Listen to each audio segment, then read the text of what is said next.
Manchester came together in a powerful display of emotion and respect as fans, friends, and family gathered to say their final goodbye to beloved boxing legend Ricky Hatton. The former world champion, who passed away at the age of 46, was honored in a moving ceremony that captured the heart of the city he proudly represented throughout his life. From the early morning hours, crowds began to line the streets, many wearing Hitman shirts and waving Manchester City and Manchester United scarves, a rare sight that perfectly symbolized the unity Hatton inspired across football rivalries. The procession made its way through Hatton's hometown of Hyde, where residents stood silently as the funeral cortege passed, some applauding softly, others wiping away tears. The service was held at Manchester Cathedral, a fitting venue for one of the city's most cherished sons. Inside, the atmosphere was heavy with both grief and pride. Hatton's iconic boxing robe and gloves rested atop his casket, surrounded by white and blue flowers spelling out, "Champ."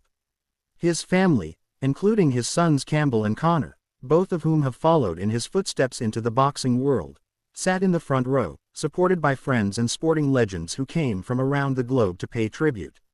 Among the attendees were former opponents, fellow fighters, and boxing greats who had shared the ring or the gym with Hatton. British boxing stars such as Tyson Fury, Anthony Crolla, and Amir Khan were present, each offering heartfelt tributes to the man who helped define British boxing in the 2000s. Promoters Frank Warren and Eddie Hearn also attended, both acknowledging Hatton's impact not just as a fighter, but as a man who revitalized the sport for a new generation. Hatton's former trainer, Billy Graham, gave a touching eulogy that recalled their years together in the gym. "Ricky wasn't just a fighter," Graham said.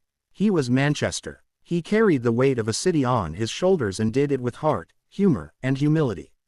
The service featured emotional readings from Hatton's children and a video montage of his greatest moments, from his electrifying victories over Kostya Tszyu and Jose Luis Castillo to his unforgettable ring walk at the MGM Grand in Las Vegas, where tens of thousands of fans sang "Blue Moon" in unison. Those scenes, replayed on the cathedral's big screens, drew both cheers and tears from the crowd. Outside, the sounds of Manchester's streets told their own story. Local pubs played his highlight reels on TV screens, while chants of "There's only one Ricky Hatton" echoed through the city center.